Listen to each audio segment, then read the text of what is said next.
말씀 보겠습니다. 말씀 찾겠습니다. 지난주에는 제가 그 전에 하지 않았던 것, 이제 말씀을 다 띄웠는데 오늘은 직접 말씀을 찾도록 하겠습니다. 말씀 요한복음 5장 39절에서 40절 말씀입니다. 요한복음 5장 39절에서 40절 말씀. 같이 한 목소리로 읽어보겠습니다. 요한복음 5장 39절에서 40절 말씀 시작. 너희가 성경에서 영생을 얻는 줄 생각하고 성경을 연구하거니와 이 성경이 곧 내게 대하여 증언하는 것이니라. 그러나 너희가 영생을 얻기 위하여 내게 오기를 원하지 아니하는도다.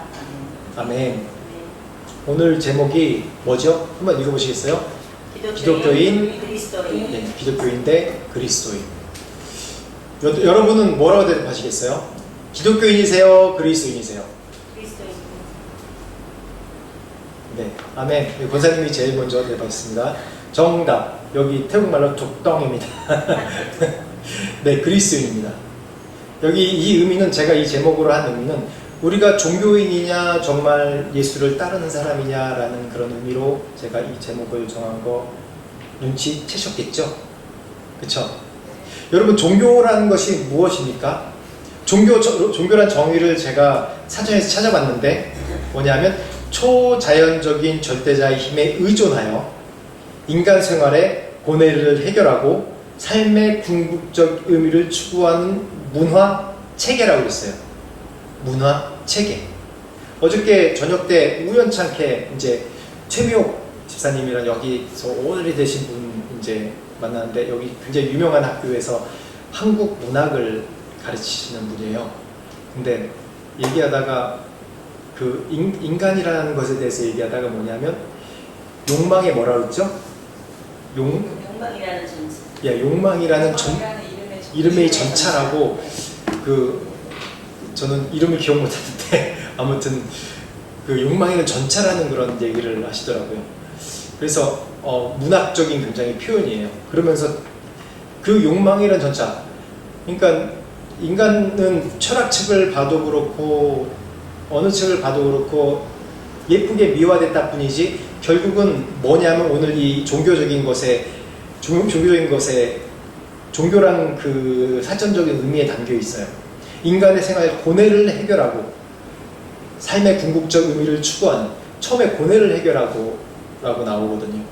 그러니까 결국 욕망이라는 것은 보면 이게 좀 나쁜 의미로 욕망인데, 자신의 고뇌랑 문제가 있으면 욕망이 생길 수가 없어요. 자신의 문제가 있으면 그걸 해결하기 급하기 때문에 욕망이라는 건 좀 배부른 얘기죠. 그 다음이에요. 보면 삶의 궁극적인 의미를 추구할 때 거기서 자신의 욕망이 나온다고 해요.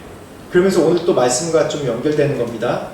종교라는 것은 마지막 뭐라고 그러죠? 문화 체계라고 했어요. 문화 체계.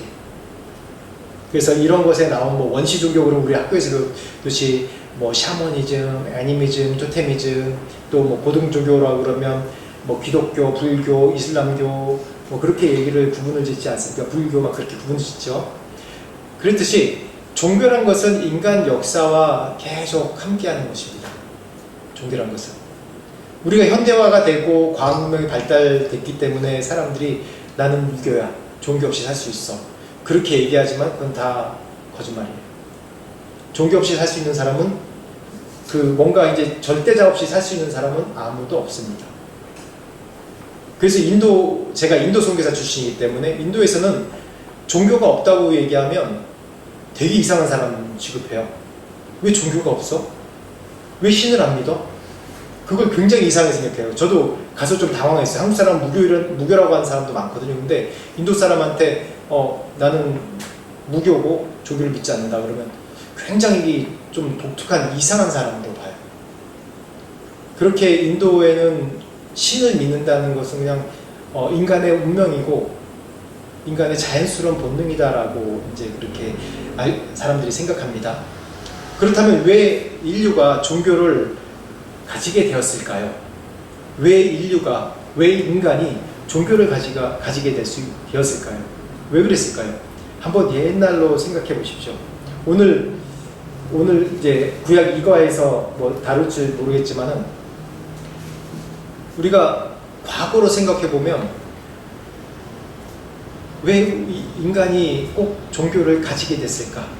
간단하게 얘기하면, 좀 문장으로 얘기하면, 감당할 수 없는 두려운 상황들 때문에 우리가 종교를 갖는다고 얘기합니다. 왜 그러냐면, 불교용으로 얘기하면 우리가 한치 앞도 모른다고 얘기하잖아요. 우리가 앞날을 모릅니다. 예측할 수가 없어요. 모든 상황을 우리가 예측할 수 없기 때문에 내가 늘 해피하면, 내가 뭔가 안정되게 살면 자신이 편하다고 생각해요. 근데 인생이 그렇게만 흘러갑니까? 아니죠. 앞을 예측할 수 없어요. 그렇기 때문에 감당할 수 없기 때문에 내가, 다시 얘기하면 종교라는 것을 통해서, 다시 얘기하면 통제하려고 하는 거예요. 내 삶을 통제하고 컨트롤하고 조종하려고 하기 때문에 이 종교가 필요한 거예요, 사람들한테. 이 종교입니다, 저는. 우리가 믿는 신앙, 예수 그리스도가 아니라 종교입니다. 그렇게 해서 우리가 항상 그러잖아요. 뭐 할 때, 아유 재수 없네, 아유 재수 있네, 그러잖아요. 저도 군대 있을 때, 오래전 얘기지만 군대 있을 때 다 군대에 보면 이제 어느 부대가 고생한 부대인지 다 알아요. 그 소문이 있어서. 그래서 이게 무슨 뺑뺑이 돌리는 걸로 이제 추첨을 하거든요. 그래서 뭐 매점 갔다가 톡 던지면서 저기 내가 쓰레기 저기 들어가면 그 부대 안 가고, 안 들어가면 너 그 부대 들어간다 그러면서 재수없네 그러면서 예를 들어 그렇게 많이 해요. 그러니까 일반 우리가 믿는 사람들도 그렇고 믿지 않는 사람들은 더 많이 그러죠.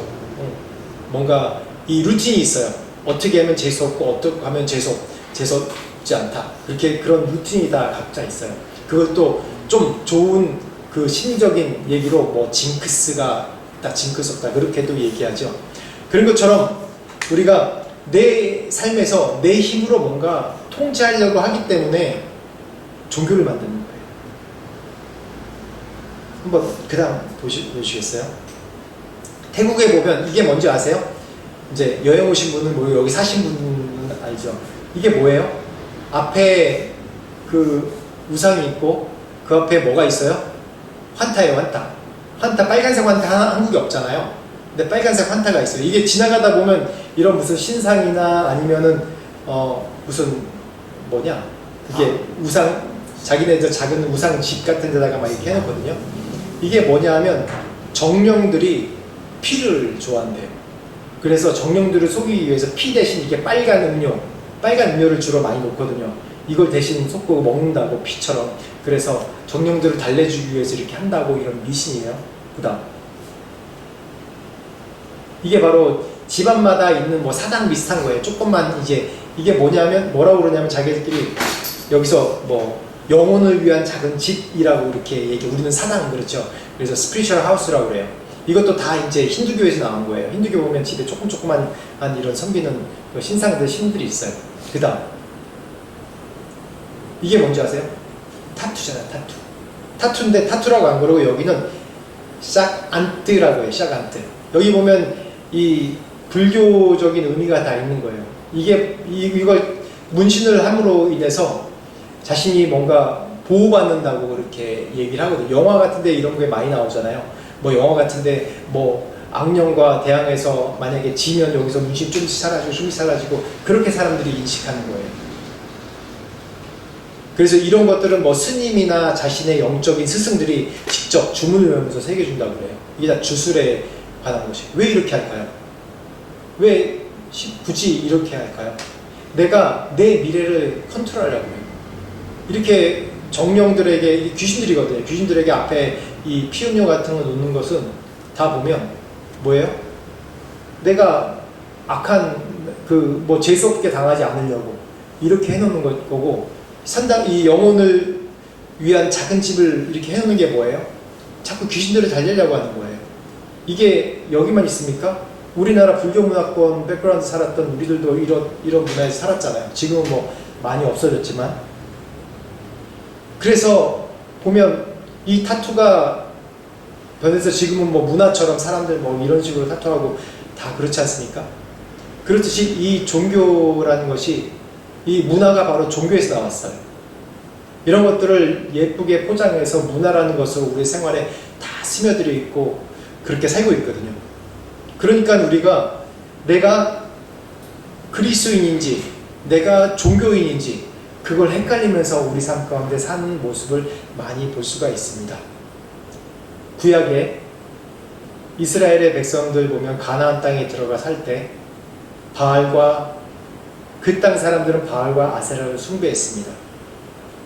근데 하나님이 이스라엘 백성들에게 율법을 주시면서 그 땅에 가서 그 땅을 점령하고 모든 악한 우상들을 다 죽이고 멸하라고 했어요. 근데 보면 그들의 입장에 가서 우리가 좀 입장 바꿔서 좀 생각해보면, 한번 생각해보세요. 유대인들이 이제 막 이집트에서 탈출했어요. 그 1세대는 다 죽었습니다. 광야에서 다 죽고 그 2세대 광야에서 있었어요. 뭔가 유목민처럼 그렇게 광야에서 살았어요. 2세대들은. 근데 그 사람들이 이 가나안 땅에 들어가서 정착을 한다는 의미는 뭐냐면 유목민이 아니라 뭐예요? 뭔가 거기에서 뭔가 농사를 짓고 산다는 의미 아닙니까? 유목생활도 좀 하겠지만. 그런데 그 땅에 들어갔어요. 들어가서 사는데 이 광야에서 태어난 사람들은 농사도 져본 적도 없지, 이게 정착해서 사는 거의 의미와 또 어떻게 살아야 되는지 아무것도 모르는 거예요. 그런데 막상 들어가서 정복하고 살다 보니까 어때요? 옆에 사는 가난한 사람들이 어떻게 살아요? 농사도 짓고 농사 짓는데 거기서 A야 D야 하면서 노래도 부르고 또 정기적으로 바알이랑 아세라한테 가서 막 빌고, 그러니까 비 내린다고 얘기하고 이웃들이 우리가 축복받아서 추수가 잘 된다, 농사가 잘 된다, 그렇게 얘기하는 거예요. 그럴 때 어떻게 했어요? 그 마음이 농사도 한 번 져본 적이 없어. 농사를 져야 돼. 거기서 정착하려면. 그래서 이스라엘 백성들이 뭔가 눈에 보이는 것으로 통제하려고, 조종하려고, 가나안 사람들이 우상을 만들어서 그걸 통해서 자신 스스로 위안을 하거든요. 이거는 바알에서부터 아세라가부터 비가 내리고 땅이 잘 되는 거다라고 스스로 위안하거든요. 그래서 일종의 신한테 뇌물을 바쳐요. 여기도 그렇잖아요. 신한테 뇌물을 바치는 거예요. 그래서 달래는 거예요.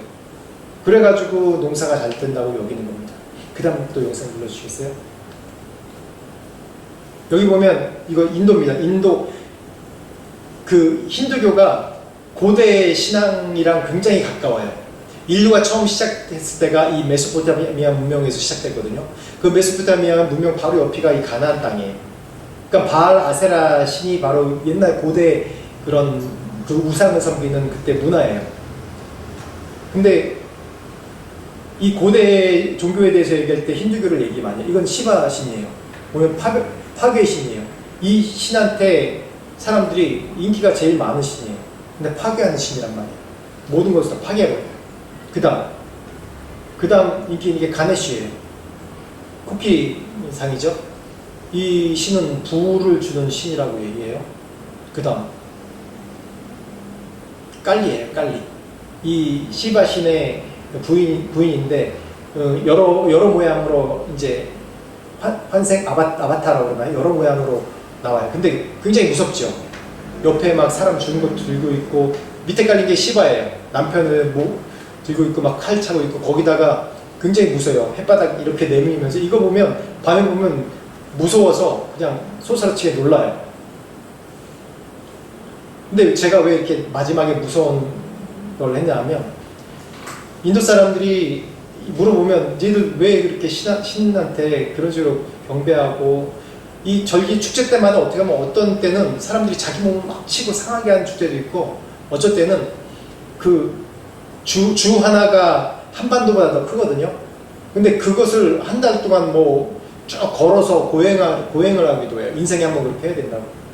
그러면서 그 열심, 그 가운데 있으면 저런 열심이 있으니까 신이 감동하겠지라는 그런 마음이 들어요. 정말로. 거기 있다 보면 저런 열심, 우리도 열심을 내서 예수를 섬겨야겠다, 그런 마음까지 들 정도니까. 근데 그 힌두교 사람들은 무서운 신이고 파괴하는 신이고 아주 못된 신일수록 그 옆에 가서 계속 달래줘요. 뇌물을 주면서 계속 달래요. 그레이 자기한테 해보지 않았다.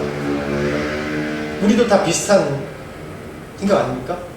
우리도 우리 불교나 우리나라에 있는 불교나 뭐 유교나 그런 세상, 불교에 많은 영향을 받았는데 그런 사람들이 다 이런 거랑 비슷하게 돼 있어요. 말씀 봅시다. 말씀을 찾아봅시다. 이스라엘 백성들이 어떻게 하나님을 통제하려고 했던가. 출애굽기 32장 1절 말씀입니다. 출애굽기 32장 1절 말씀. 출애굽기 32장 1절 말씀입니다.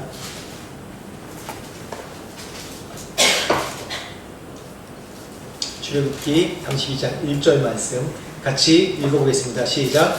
백성이 모세가 산에서 내려오니 더딤을 보고 백성이 아론에게 일어나라 우리를 위하여 우리를 인도할 신을 만들라. 이 모세 곧 우리를 애굽 땅에서 인도하여 낸 사람은 어찌 되었는지 알지 못하리라. 어떻게 됐어요?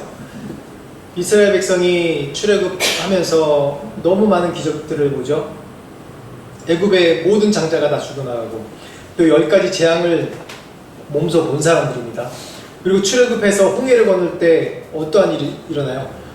이 홍해가 반으로 쫙 갈라지는 역사가 일어나잖아요. 그 길을 걸었어요. 이제는 시내산으로 가서 하나님의 명령, 하나님의 말씀, 하나님의 율법, 하나님의 언약을 받으러 이제 모세가 올라갔습니다. 올라갔을 때 이제 40일 가까이 돼서 안 내려오는 거예요. 하루, 이틀, 3일 기다릴 수 있는데 계속 일주일, 2주일, 그렇게 3주일 넘어도 안 내려오는 거예요. 그래서 오늘 말씀에 나오잖아요. 이 1절 초반부에 모세가 산에서 내려옴이 어떻게 보고? 더딤을 보고 라고 했죠. 더딤을 보고. 우리는 더디면 불안해요. 느리면 불안해요. 통제가 안 되는 것 같아요. 조절이 안 되는 것 같아요. 뭐가 응답이 느리면 이거 어떡하지 이거 조바심이 나요. 조바심이 나고 이 사람들이 모세가 있어요. 모세가 여태까지 지팡이로 뭐 명령을 해서 이 홍해도 가르고 모세가 있어야지. 모세 때문에 우리가 애굽에서 나왔는데 모세가 있어 지팡이로 막 하니까 뭐 바다도 갈라지고 막 그러더라. 그런 것을 봐야지 자기들이 좀 안심이 생기고 뭔가 예측할 수 있는 일이 생기는 거예요. 모세가 있으면 모세를 의지해서 뭔가 될 수 있다고 생각하는 거예요. 뭔가 예측할 수 있잖아요. 통제할 수 있잖아요. 그런데 2절 말씀부터 봅시다. 한번 클릭해 주시겠어요? 2절 말씀부터 봅시다. 2절부터 4절 말씀까지 읽어봅시다. 시작.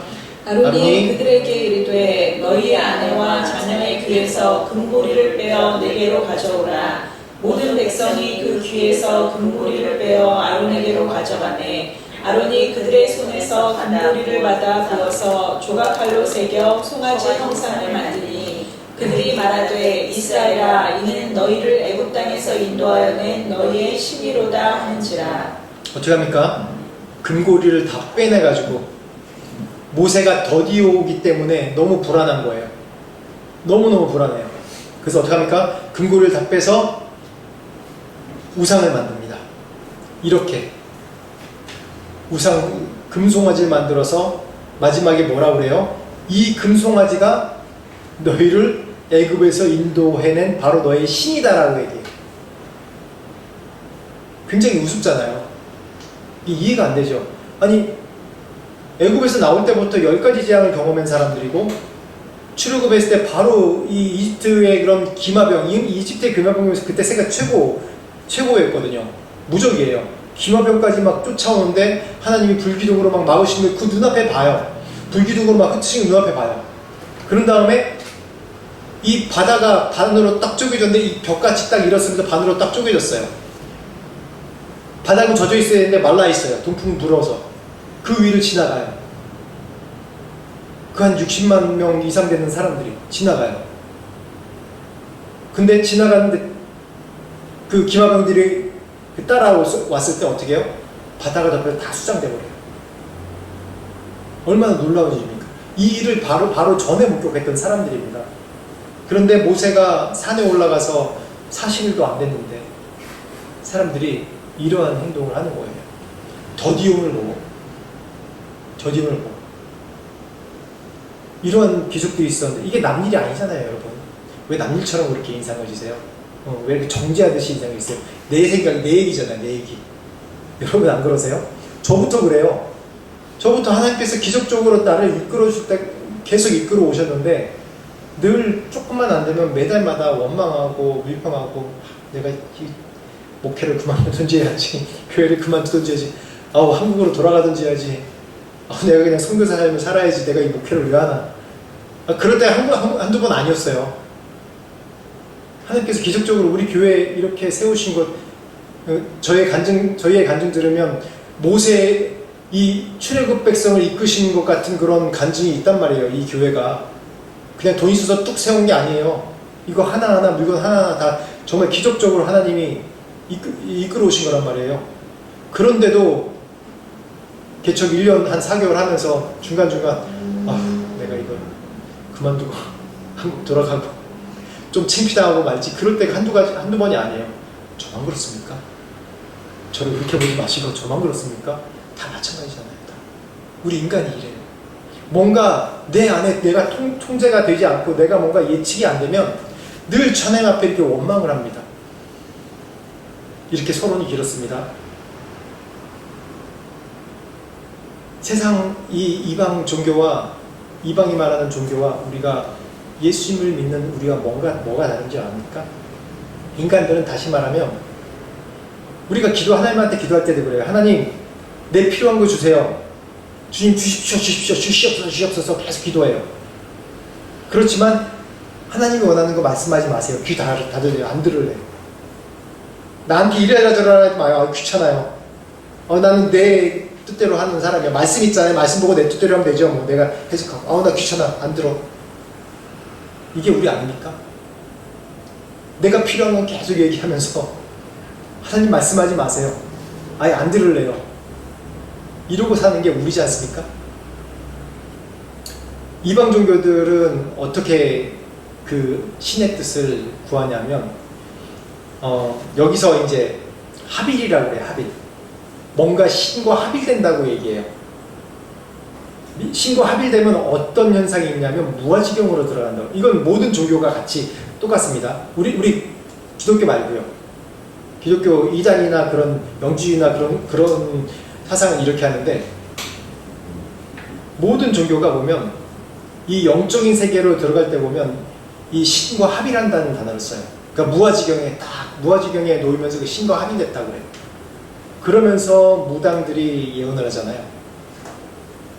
사무엘이 이제 죽었을 때 너무 불안해서 어떻게 합니까? 무당 다 없애라고 하는데 무당집 몰래 가가지고 사무엘을 좀 불러내라 그래서 어떻게 합니까?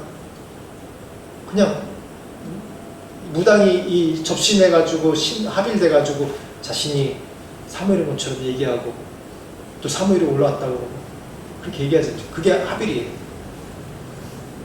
왜냐하면 눈에 보이는 비주얼하게 돼 있잖아요. 합일되면 내가 신이 되고 내가 신이 내게 임한 것 같고 신 내린 것 같고 그러면 합일됐다고 생각하기 때문에 사람들이 그 말을 믿어요. 왜 그러냐면 비주얼하잖아요. 보여요. 점집 가서 점 막 하면 어떻게 해요? 보여줘요. 신기하게 문 앞에 딱 들어올 때부터 야 신발 벗어부터 시작해서 하나하나 얘기하는 게 무당이 야 용하네 그러잖아요. 다 실제로 그래요. 실제로 귀신이 있기 때문에 귀신과 합일해가지고 그렇게 보이는 거예요. 그래야지 그걸 사람들이 믿거든. 자신이 없어지는 거예요. 합일되면. 여러분 무당 생각하면 딱 나오잖아요. 합일이 뭔지. 근데 우리 그리스도인은 뭡니까? 그리스도인도 신접한다고 얘기해요. 죄송합니다. 신접한 게 아니에요. 우리는 연합입니다. 성령께서 우리에게 임하시잖아요. 그 연합이 뭐예요? 우리가 없어지는 건가요? 성령께서 임하시면 어떻게 돼요? 나는 없어지고 무아지경에 대해서 막 이렇게 돼가지고 막 예언하고 그래요? 아니에요. 우리 정체성이 있어요. 우리 자신은 그대로 있는 거예요. 하나님께서 우리 삶 가운데 임하시는 거예요. 성령께서 우리 가운데 임하시는 거예요. 그래서 어떻게 합니까? 우리의 정체성은 있지만 우리의 삶 가운데 문제를 헤쳐나가는 거예요. 사람들이 무당한테 왜 찾아갑니까? 고단하고 힘들고 미래일을 예측할 수 없어가지고 찾아가는 거 아니에요. 내 문제가 있어서 찾아가는 거 아니에요. 그래서 뭔가 얘기를 들으려고. 그래서 무아지경 가운데 신이 막 이렇게 흔들다가 무당이 이제 얘기하지 않습니까? 그걸 맞다고 생각하는 거예요. 내 컨트롤할 수 있으니까, 예측할 수 있으니까. 근데 우리는 어때요? 우리한테는 아무것도 변화가 없어요. 무아지경도 아니에요. 성령께서 임했다고 그러는데 성령이 임하신지도 모르는 것 같고, 임하셨나 안 임하셨나 긴가민가 하고, 천국 갈 수 있냐 그러면 갈 수 있을까 말까 긴가민가 하고. 우린 그런 사람 아닙니까? 그런 삶이잖아요. 성령께서 우리 안에 임하셔 연합하면 우리의 정체성은 없어지지 않아요. 정체성은 없어지기 원해요? 여러분? 그렇게 귀신 들려가지고 정체성이 없어지고 그냥 무아지경 속에 막 신접한 그런 것처럼 되고 싶어요? 아니잖아요. 우리 정체성이 이때 뭐가 달라져요? 둘 다 신접한 사람이 아니 합일된 그런 그 귀신을 만난 사람이나 우리가 성령과 연합한 사람이 똑같아요. 문제가 똑같이 있어요. 우리 인생이기 때문에. 예수 그리스도 믿는다고 해서 고난이 없습니까? 고난 더 심해요.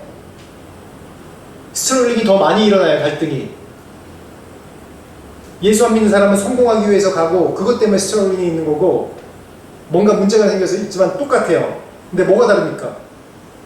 이 사람은 이 합일에 이른 사람들은 어떠냐면 그 신접한 사람의 얘기를 듣고 그렇게 되리라고 믿고 있는 거예요. 그냥 믿음이 있어요. 근데 우리는 어떻습니까? 고난은 그대로 있어요. 우리 정체성도 그대로 있어요. 변화된 것 같지 않아요? 아무것도 없는 것 같아요. 그렇지만 뭐가 다릅니까? 하나님께서 함께 하신다는 그 믿음이 있어요. 그렇기 때문에 우리는 뭐가 다르냐면 고난을 헤치고 나가는 거예요. 어려움을 헤치고 나가는 거예요. 왜? 하나님께서 함께 계시기 때문에. 점 보는 사람들은 또 문제 생기면 또 가서 또 무아지경 속에 이 점을 들어서 해결책을 구해요. 근데 됩니까? 안 돼요. 결국 용하다 그래서 다 성공하기 위해서 그 보잖아요. 성공 올라가 제일 꼭대기 올라가서 제일 꼭대기 올라가봤자 결국 실패해요. 결국 꼭대기 올라가도 왕으로 돼도 대통령으로 해도 얼마 못 살아요. 마지막에 비참한 처를 맞아요. 그런 사람들은 다 역사적으로도 그렇고. 근데 우리는 상황이 변치 않아요. 근데 하나님의 함께 계시다는 믿음 때문에 우리가 그 가운데 나갈 수 있는 거예요. 내가 조정 못해도, 내가 뭔가 조정이 안 돼도 내가 그거를 하나님께서 함께 하시면 내가 뚫고 나가겠다는 믿음이 있어요. 내 고난 가운데. 제가 제 인생에 제가 최대 그런 고난 시간이 있었습니다. 처음 그 전에는 부모의 밑에 있었기 때문에 고난이라고 해봤자 뭐 입시시험 그런 고난이지, 그것도 정말 고난이죠. 근데 처음 가장 인생에서 첫 정말 큰 고난이 있었을 때가 저희 어머니가 돌아가셨을 때, 제가 25살에 저희 어머니가 돌아가셨어요. 대학 4학년 딱 될 때. 이제 4월에 돌아가셨으니까 학기 딱 개학하고 이제 4월에 돌아가셨어요. 봄에. 그런데 어머니가 굉장히 믿음이 좋으신 분이었어요. 어머니 그러면 누구나 마찬가지잖아요. 어머니 그러면 우리나라 어머니상은 사랑과 희생의 상징 아니에요? 절대적인 사랑. 뭐 저희 어머니도 마찬가지였어요. 근데 저희 어머니가 그 간경화가 걸리셨거든요. 그래서 한 3개월 입원하셨다가 돌아가셨어요. 병원 입원하셨다가. 근데 병원에 있을 때, 어렸을 때부터 제가 그리는 저희 어머니상은 항상 교회 가서 저희 교회가 신림동에 있었는데, 신림동에서 산꼭대기 있었어요. 옛날 좀 빈민촌 산꼭대기 있는 교회였어요. 저희는 이제 옛날 대림동, 지금은 뭐 중국 사람 많이 살지만 옛날에 안 그랬어요. 대림동에 살고. 근데 거기를 항상 교회까지 가고, 교회에서도 우리 어머니가 우리가 그 지역이 외부에 멀리 사는 사람들 신방하는 그런 구역장을 만드셨어요. 항상. 그래서 뭐 어쩔 때는 성남도 가고, 그때는 다니기 너무 버스 타고 가니까 몇 번 버스 타고 가는 거예요. 그래서 항상 아침 일찍 나갔다가, 제 학교 보낸 다음에 나갔다가 저녁 때 한 7시 돼서, 7시 어두워져서 들어오실 때가 대부분 많았어요. 그래서 어렸을 때 저희 동네가 옛날에는 지금과 같이 환하지 않으니까 무서우니까 옥상에 올라가서 이렇게 무서워서 울고 있었던 기억이 항상 나요. 그럼 어머니가 마음 아프셔서 항상 저한테 야, 내가 받을 복 다 네가 받아라 그러면서 항상 그렇게 축복해 주셨어요. 그래서 제가 복을 다 받고 있습니다. 그래서 목회자 됐죠. 목사 되고. 근데 그 다음 영상 한번 넘겨주시겠어요?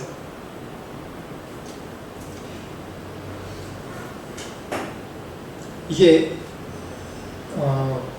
폭삭 소가수다 제4화에 나온 아주 명언입니다. 저도 이거 보면서 많이 울었는데 그 다음 한번 더 쳐주세요. 한번 읽어보시겠어요? 부모는 미안했던 것만 사무치고 자식은 서운했던 것만 사무치고. 유미자매 잘 들어요. 부모는 늘 자식한테 못해준 것만 생각나서 미안하고 자식은 늘 부모한테 뭐 이렇게 서운하대. 다 우리 애들도 다 그래. 다 뭐 얘기하면 서운했다고 그러고 그 사무친다 그렇게 얘기를 해요. 저도 저희 어머니한테 늘 이런 어머니가 돌아가시면 난 교회 안 나간다 그렇게 생각했어요. 그 전도사고 뭐고 필요 없어. 신학교 다니고 있었는데 필요 없어. 나는 예수 안 믿을 거야. 하나님은 그런 하나님이 아니야. 하나님은 우리 엄마 같은 그런 교회 열심히 하고 이런 사람을 데려가? 절대 그럴 일 없어요. 그래서 열심히 이제 학교 마치면 병원까지 갔다가 오고 매일같이 그렇게 했어요. 근데 결국은 돌아가셨어요. 그래서 교회 안 다니려고 안 다녔을까요, 제가? 안 다녔을 것 같죠. 근데 우리 엄마 없으니까 세상에 의지할 사람이 없더라고요. 그래서 하나님을 더 의지하게 되는 거예요. 하나님을 더 매달리게 됐어요. 교회 가서 그때 금식하고 밤새서 기도하고 너무 힘드니까 늘 그랬던 기억이 납니다. 하나님 믿는 게 그런 거예요. 세상 이방신 믿는 거랑 달라요. 고난은 변치 않아요. 근데 그 고난과 함께 하시는 것이 바로 하나님입니다. 익명의 편지가 있는데 제가 한번 읽어드릴게요. 이거는 이거는 이제 이런 내용도 여러분 보신 적이 있을 거예요. 근데 이건 익명의 편지라고 그래서 출처가 없어요. 예전부터 그리스인들 사이에 오는 그런 그 중요한 굉장히 감동되는 이야기입니다. 제가 힘을 달라고 기도했더니 하나님은 저를 강하게 만들 어려움을 주셨습니다. 제가 지혜를 구했더니 하나님은 해결할 문제를 주셨습니다. 제가 용기를 구했더니 하나님은 극복해야 할 위험을 주셨습니다. 제가 사랑을 구했더니 하나님은 도움이 필요한 사람들을 보내주셨습니다. 제 기도는 모두 응답받았습니다. 이게 그리스도인이에요. 우리의 상황, 우리의 문제는 전혀 변하지 않습니다. 우리는 단지 믿는 것은 하나님이 나와 함께 하시겠다는 믿음이 있는 거예요. 수고하고 무거운 짐진 자들아 다 내게로 오라. 내가 너희를 쉬게 하리라. 내 멍에는 쉽고 내 짐은 가벼우리라 라고 말씀하십니다. 예수 믿는 거 고난이 없을 거라고 생각하면 안 됩니다. 예수 믿으면 고난 많아요. 어쩌면 세상 사람보다 더 고난이 많을 수도 있어요. 왜? 이 세상과 대적해서 맞서 싸워야 됩니다. 이 세상의 흐름에 따라가서 살아야 되지 않기 때문에 내 믿음, 내 신앙을 지켜야 되기 때문에 더 어려워요. 더 어려워요. 그래서 예수를 믿는 사람을 뭐라고 그러냐면 사도행전 9장 2절 말씀에 뭐라고 그러냐면 여기서 뭐 고린도 교회 이후로 그리스도인이라고 얘기하는데 그 전에 뭐라고 얘기하냐면 그 도를 따르는 사람이라고 얘기해요. 그 도를 따르는 사람. 그 도가 뭡니까? 예수의 도를 따르는 사람을 그리스도인이라고 얘기하는 겁니다. 종교란 것이 무엇인지 제가 장황하게 설명했죠. 종교란 것은 인간이 만든 인간의 고뇌와 어려움 때문에 그걸 극복하려고 뭔가 초월자, 절대자를 만든 게 바로 종교예요. 그래서 심지어는 무아지경 가운데 들어가면서 그 일을 해결받으려고 해요. 그게 무당에만 이릅니까? 아닙니다. 아세라, 바알 신을 섬길 때 그 우상 섬길 때 다 그랬어요. 다 그렇게 해서 자신의 그런 뜻을 이루려고 했고 자신의 문제를 해결하려고 했어요. 여러분 영화나 책에 많이 보잖아요. 뭐 마야 문명에서 비가 안 내리니까 사람을 산채로 잡아가 찢어가지고 막 심정 올리고 그건 이미 메소포타미아 문명에 있을 때 그 가나안 지방에 금오스 신을 섬길 때 그렇게 했어요. 금오스 신이라는 신을 여러 신이 있었거든요. 가나안 지방에. 그리고 인신 제사 드리고 이미 옛날에 다 있었어요. 다 있는 걸 지금 하는 거예요. 가나안 땅에 온갖 종교, 온갖 우상 섬기는 모든 종교가 다 있었어요. 거기. 지금 있는 건 이게 다 흩어져서 있는 거예요. 여러분은 어떻습니까? 어떻게 하나님의 성경을 따르고 있습니까? 마지막으로 한번 누가복음 15장 한번 보시겠어요? 제가 팀 켈러의 책이 기억나서 이 부분을 좀 인용하고 마치려고 해요. 탕부 하나님이라는 책에서 제가 발췌한 내용입니다. 누가복음 15장 12절 탕자입니다. 12절 13절 읽어봅시다. 시작. 그 둘째가 아버지에게 말하되 아버지여 재산 중에서 내게 돌아올 분깃을 내게 주소서 하는지라. 아버지가 그 살림을 각각 나눠 주었더니 그 후 며칠이 안 되어 둘째 아들이 재물을 다 모아가지고 먼 나라에 가여 거기서 호랑망탕하여 그 재산을 낭비하더니. 여기서 두 아들이 나옵니다. 첫째 아들 말고 지금 둘째 아들이 먼저 나와요. 둘째 아들에 대해서 이 팀켈러는 뭐라고 얘기하냐면 소비적인 그리스도인이라고 얘기합니다. 소비적인 그리스도인. 하나님 돈 주세요. 돈이 필요해요. 그 핵심이 뭐냐면 돈이에요. 돈. 소비주의예요. 얼마나 많은 것을 이 돈이 있으면 쓰고 살 수 있을까? 내가 돈이 있으면 얼마나 행복할까? 내 삶에서 돈이 끊이지 않는 삶을 원하고 있습니다. 그러면 내가 돈만 얻기 원하면 내가 예수 믿는 사람이지만 어떤 우상이라도 내가 만날 수 있다. 그렇게 생각을 갖습니다. 돈이 있으면 모든 것이 다 하나님 뜻이고 돈만 더 잘 되면 모든 것이 다 하나님께 축복받은 거라고 생각해요. 모든 것을 돈의 원리로 다 생각해요. 제가 계속해서 우리 교회에서도 얘기하는 게 이런 원리로 하이라키 상황은 안 되고 돈은 뭐냐면 하나님의 영광을 위해서 쓰라고 돈을 주시는 거예요. 돈이 많으면 그만큼 이걸 갖고 뭘 하려고 그러는 게 아니라 내가 이거 갖고 차 사고 뭐하고 집 사고 뭐 하려고 그렇게 하는 게 아니라 그러면 벌써 소비적인 그리스도인이 되는 거예요. 소비적인 종교인이 되는 겁니다. 저희 애들한테 제가 사춘기 때 그 전에도 항상 얘기할 때 그래요. 제가 요만한 그릇을 딱 갖고 왔어요. 갖고 와서 너희들 지금 조그마니까 너희들 먹을 그릇이 요 정도야. 여기서 물 따라봐. 물 따러. 물은 많아서 더 넘치도록 따라봐. 계속 따라. 계속 따라. 다 없어지도록. 이만한 데다가. 이만한 그릇에 담아가지고 계속 따르라고 시켰어요. 계속 따라서 넘쳤어요. 니네 돈 많이 벌어도 니네 건 요만큼이야. 나머지는 다 흘려보내는 거야. 저도 어디서 배워서 그렇게 애들한테 퍼포먼스 하는 거예요. 죄송합니다. 제가 그만큼 똑똑하지 않아서 그거 어디서 제가 교육받으면서 본 거예요. 그래, 우리 애들한테 이렇게 설명해 줘야겠다. 여러분의 가진 캐패시티가 각자 달라요. 어떤 사람은 사장으로서, 어떤 사람은 사장이면, 큰 기업 사장이면 벤츠 타고 다니고 이렇게 해야죠. 또 사람들 만나려면 그것까지 검소하게 살아라는 거 아닙니다. 자기 이 범위가 있는 거예요. 자기의 캐패시티가 있는 거예요. 자기 범위가 있어요. 그 이상 하나님께서 계속 하나님 부어주신 하나님이에요. 그 이상 넘어가지 말라는 거예요. 이 이상 오버하지 말라고. 쉽게 얘기하면 야, 오버해 살지 마. 너 분수를 알고 살아. 좀 나쁜 말이죠. 분수를 알고 살려는. 네 자신이 이게 바로 성경에서 우리 그리스도인들이 얘기하는 자기 부인하며 사는 삶이에요. 자기 부인하는 거. 자기 자신을 아는 삶이에요. 내게 돈 주신 건 뭐예요? 흘려보내라. 내 분깃은 이만큼이에요. 이만큼이면 내가 충분히 살잖아요. 그만큼 설정해서 남은 건 다 흘려보내는 거예요. 계속. 그러니까 돈 많이 버는 사람은 더 큰 믿음이 필요해요. 이건 어떻게 흘려보낼까? 왜냐하면 돈이라는 게 잘못 가면 세상 사람 많은 사람들이 믿는 사람도 잘못 흘려보내면 이게 죄악이 되는데 그 사람이 넘어지게 돼요. 그것 때문에 기도해야 돼요. 그래서 돈 많이 버는 사람은 더 영적이어야 되고 더 많이 기도해야 되고 더 많이 하나님 뜻이 무엇인지 물어야 돼요. 저희보다도 더, 목회자보다도 더. 목회자는 이 교회 공동체를 이끌고 예수를 따르게 하고 예수를 따라가는 삶을 사는 원칙과 원리를 알려주는 거예요.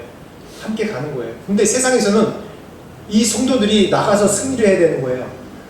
돈 많이 벌면 어떻게 흘려보낼까? 근데 이 탕자는 뭐예요? 돈만 있으면 뭐예요? 내가 아버지 간섭 안 받고 내 마음대로 돈 쓰겠다. 아버지 나는 이렇게 컸으니까 유업을 나한테 줘. 나도 내 수로 컨트롤할 수 있어요. 내가 잘 살게요. 어떻게 해요? 돈 가지고 꽃장 가서 다들 이제 뭐 여자 만나고 뭐 하는 거 다 써버리잖아요. 우리 모든 사람이 다 그래요. 나도 그래요. 돈 많이 주면 이제는 그래요. 돈 많이 주면 나 감당 못한다고. 감당할 수 없어. 그거 감당 못한다고. 그냥 내가 지금 사역하는 거 이 정도 잘 감당하고 사역하시면 더 감당하고 그 정도만 되면 된다. 나머지 다 흘려보내야 되는 거예요. 그리고 두 번째 사람 봅시다. 28절 29절 같이 봅시다. 누가복음 15장 28절 29절 같이 읽읍시다. 시작. 그가 노하여 들어가고자 하지 아니하거늘 아버지가 나와서 권한대 아버지께 대답하여 이르되 내가 여러 해 아버지를 섬겨 명을 어김이 없거늘 내게는 염소 새끼라도 주어 나와 내 벗으로 즐기게 하신 일이 없더니 아버지의 살림을 창녀들과 함께 삼켜버린 이 아들이 돌아오매 이를 위하여 살찐 송아지를 잡으셨나이다. 네. 이 아들이 첫 번째 아들이에요. 둘째 아들은 용감하게 유산을 갖고 나가버리고 첫째 아들이에요. 첫째 아들이 탕자가 다시 돌아오니까 와서 아버지가 막 기뻐서 잔치를 해요. 잃어버렸던 아들 돌아왔다고. 근데 여기서 이 첫째 아들은 뭐라고 그래요?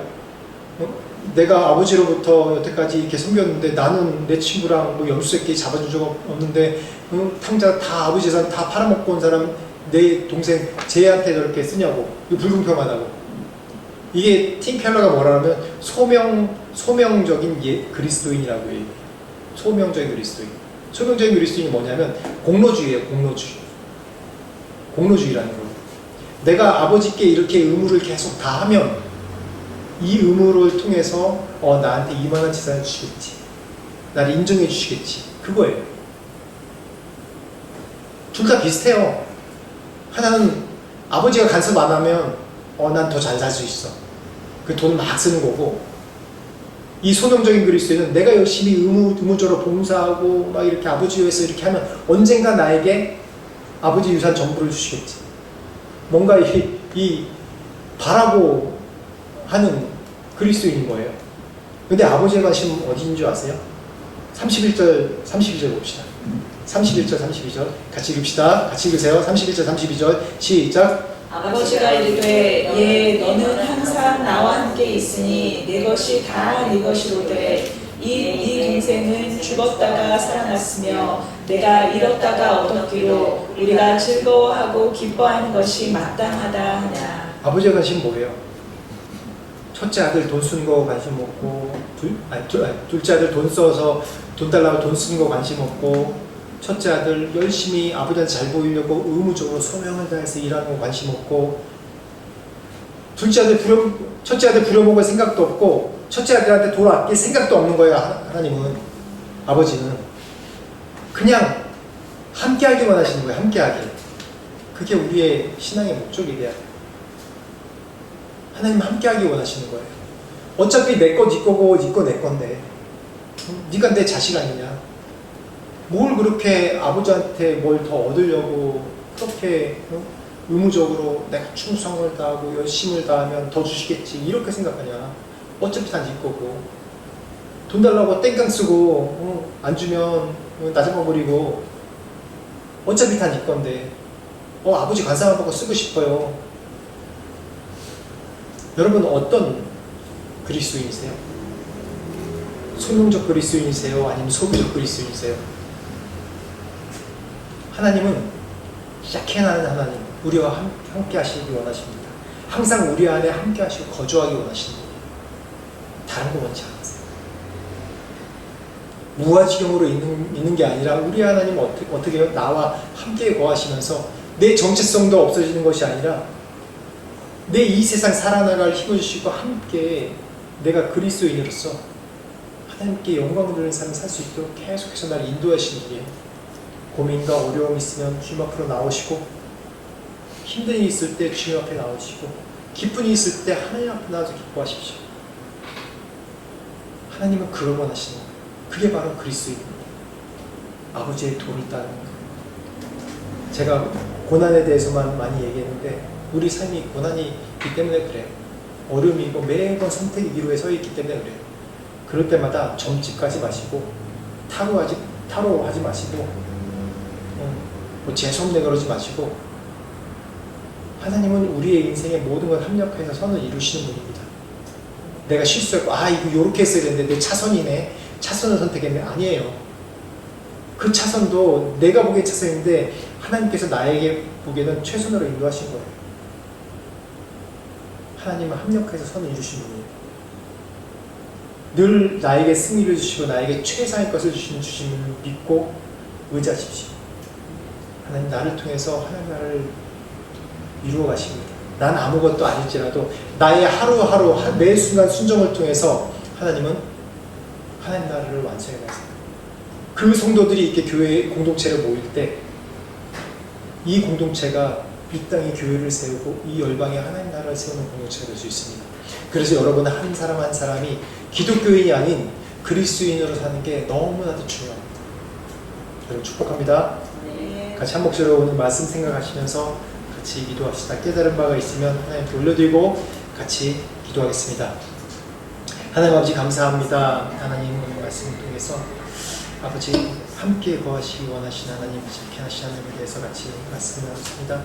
하나님, 우리가 늘 연약해서 아버지 불안하고 내가 스스로 통제하려고 하고 내가 하나님께 뜸했을 때도 많고 또 내 멋대로 내 뜻대로 할 때가 너무 많습니다. 그렇지만 하나님 용서하시고 인도하여 주셔서 제가 하나님의 돌보심, 하나님의 인도하심을 하나님 마음속에 늘 함께 하나님을 어려움이 있을 때마다 하나님 고난 가운데 있을 때마다 기쁠 때도 늘 주님을 쫓아오고 주님께서 함께 구하는 삶이 될 수 있도록 도와주시옵소서.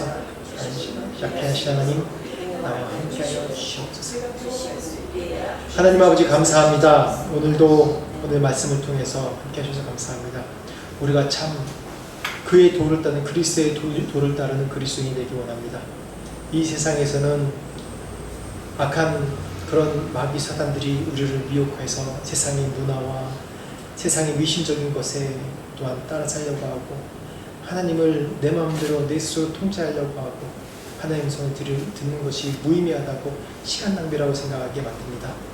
고난 가운데 주님을 원망하라고 그렇게 이간질하고 또한 내가 신앙생활 하지만 네가 더 열심히 안 했기 때문에 네가 더 봉사 열심히 안 했기 때문에 네가 이렇게 어려운 거야 라고 그렇게 속이고 있습니다. 하나님 늘 우리와 함께 하시 하나님, 우리 삶 가운데 거하시고 우리와 함께 하기 원하시 하나님, 우리가 우리의 문제를 볼 때 원망하는 것이 아니라 지금 이 고난과 어려움을 통해서 하나님께서 내 삶 가운데 어떻게 가르치시기 원하시고 어떻게 그리스도를 닮기 원하시는지 그 대답을 찾을 수 있도록 하나님 우리를 깨닫게 하시고 인도하여 주옵소서. 우리가 주 앞에 나와 기도할 때마다 응답하시고 주 앞에 나와 주님을 찾을 때마다 우리 용기를 주시고 힘을 주시옵소서. 그래서 우리가 참 그리스도의 모습으로 참 성결한 모습으로 될 수 있도록 하나님 인도하여 주시옵소서. 지금 우리 주 예수 그리스도의 은혜와 하나님 아버지의 무한하신 사랑과 성령님의 감화 감동이 역사하시니 참 그리스도인이 되기 원하는, 그래서 그리스도인이 되기로 헌신하는, 결정하고 헌신하는 모든 자들에게 지금부터 영원토록 함께 하시기를 간절히 축원하옵나이다.